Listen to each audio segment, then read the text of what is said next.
Well, the big melt has started, and it's I think about 2 above freezing right now, so our snow and beautiful winter wonderland is quickly disappearing. But you know, on the upside, it's t-shirt weather again, so well, there's always something good to be had with our weather.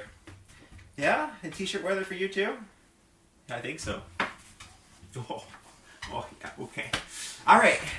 Okay, let's clean this out. Yeah, let's clean this out. You don't know what that means, do you? I've never taught you what that means, yeah.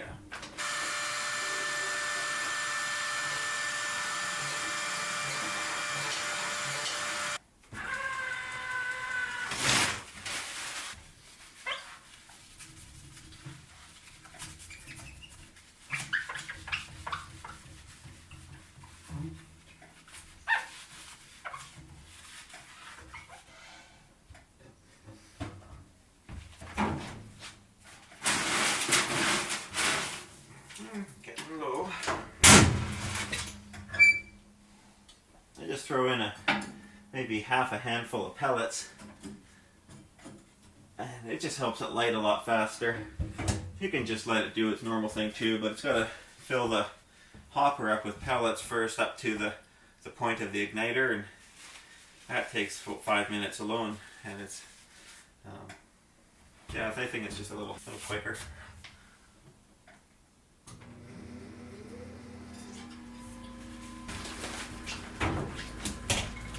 So far I've found that these Elite premium pellets, they seem to work really well.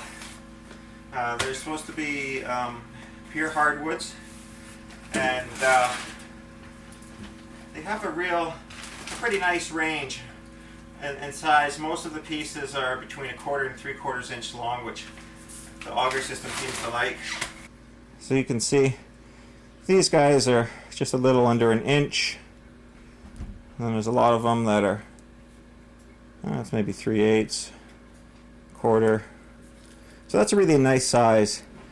I've had pellets before where they go up to maybe 1.5 inches, and I find that's just too long. The auger doesn't like to feed them, and I've also found that sometimes what'll happen is they'll bridge up and they won't drop down into the spot where the auger feeds from very well. I don't get the sense that there's any type of filler in here. You don't get cardboard smell or, you know, OSB smell when you open it like some of the cheaper pellets. So I'm quite happy with these. But the problem I've had with these the last couple of years has been trying to find a steady supply of them. Up here they're a little bit hard to find sometimes later in the year. There's almost 0 fines at the bottom of the bag. They're really quite clean, which is also really nice. And I find that there's not really any pitch like there are with softwood pellets.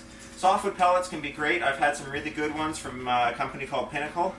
But hardwood definitely does burn a little bit cleaner. Believe it or not, one of the more telling methods for checking out pellets, aside of course from burning them, that I've found is to actually smell them. You know, these smell like maple and birch. I've experienced quite a few different brands of bad pellets in the past. I've never had a bad pellet that smelled like a good pellet. The good pellets always smell either like a very clean softwood or the typical milled maple smell that you get. But the bad pellets, they often smell like they have some sort of chemical residues in them, like there's cardboard. I wouldn't be surprised if they do things maybe like chipping up pallets or wood waste, and who knows what you end up with. You know, because once they go through the pellet mill, you can't really tell by looking at them. But the nose test is one that hasn't let me down yet. The other thing I started doing as of a few years ago is I started off by only buying 2 bags of any new type. That's after buying a couple batches of 10 to 20 bags and getting some bad ones. So now I'll buy a couple bags if it's a new brand, because we get new brands coming through here all the time. And if it's decent, then I'll put it down on my list, and if it's bad, I'll also make note of it. But I'm only stuck with 2 bags of it at any given time. And I found this stove will burn just about any type of pellet, good or bad, at a high temperature. It doesn't really care when it's set to 4 to 5 or 5 to 5 in the high output range. It's just consuming them so fast and so hot, it really doesn't care what's in them. That said, it does affect the temperature. Interestingly enough, I found the highest temperatures were with premium softwood pellet. They seem to have a little bit of extra oomph to them. But I've also found that a premium hardwood pellet is not far behind. So one of the things I started doing when I was analyzing multiple different types of pellets and trying to find where the best value and the best product lay is I actually used a thermocouple hooked up to a multimeter. They call them, I guess, a K-type thermocouple. And they're quite accurate. And I used it by placing the thermocouple into the heat exchanger tubes. I used the same tube and the same distance each time, and I recorded average temperatures throughout the burn of that particular product. And I found the highest temperatures were when I was burning premium softwood pellets. I intuitively would have imagined that the hardwoods would have brought me a higher temperature, but apparently not in this case. Now, you can get lost in this pretty easy when you start trying to think about BTUs per ton and BTUs in hardwood versus softwood, and the fact that softwood weighs less than hardwood per a given volume. But you can really actually simplify a lot of this by keeping something in mind. You see, the rate that the pellet stove consumes the pellets at is not based on a weight or on a density, it's based on a volume.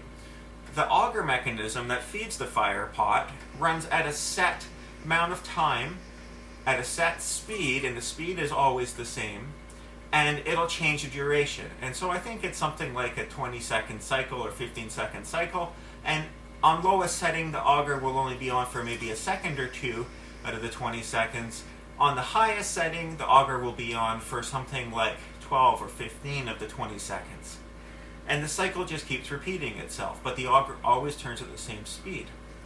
So the fire is always getting a constant volume. If set on the same setting, it's always getting a constant volume. It's getting the same number of chips being dropped in at any given time.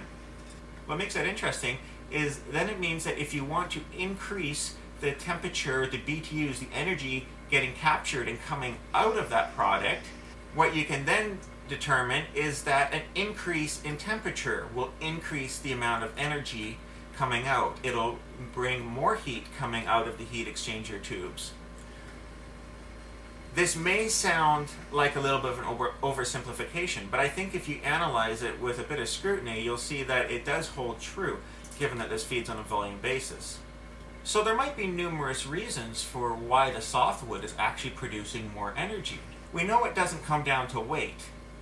So maybe it's possible that the softwood pellets are a little less densely packed. Maybe they are a little looser, which may create more surface area, which might mean that the pellet can burn a little bit faster, a little easier, a little bit more completely, and therefore would burn at a higher efficiency.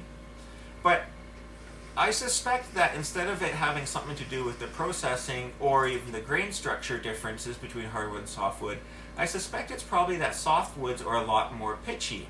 They have a lot more tree resin in them. And specifically, tree resin is a very high value, high BTU product.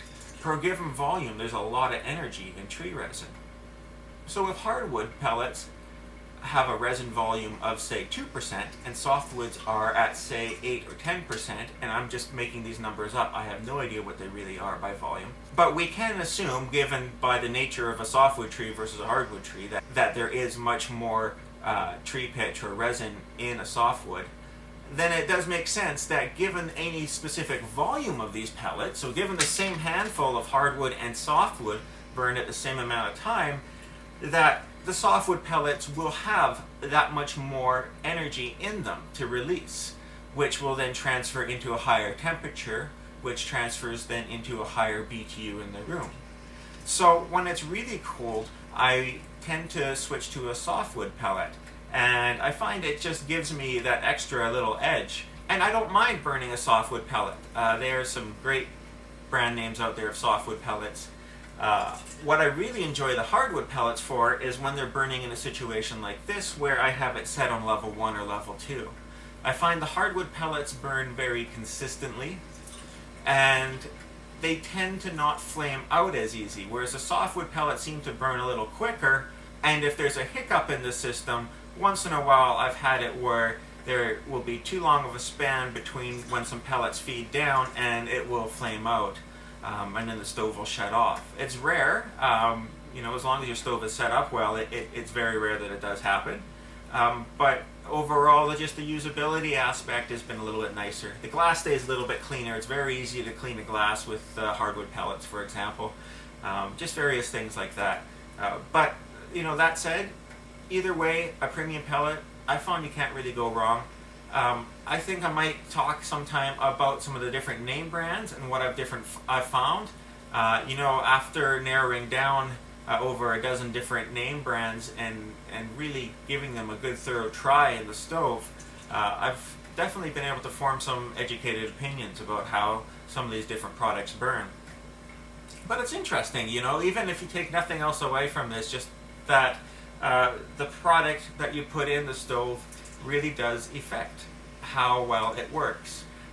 How well in terms of how clean it stays, how well in terms of how consistently it feeds, how well in terms of the amount of energy or heat that it produces, that type of thing. So it's worth paying attention, doing a little bit of research, and maybe we'll talk a little bit more about this in the future one day. But for now, it's time to get back to work.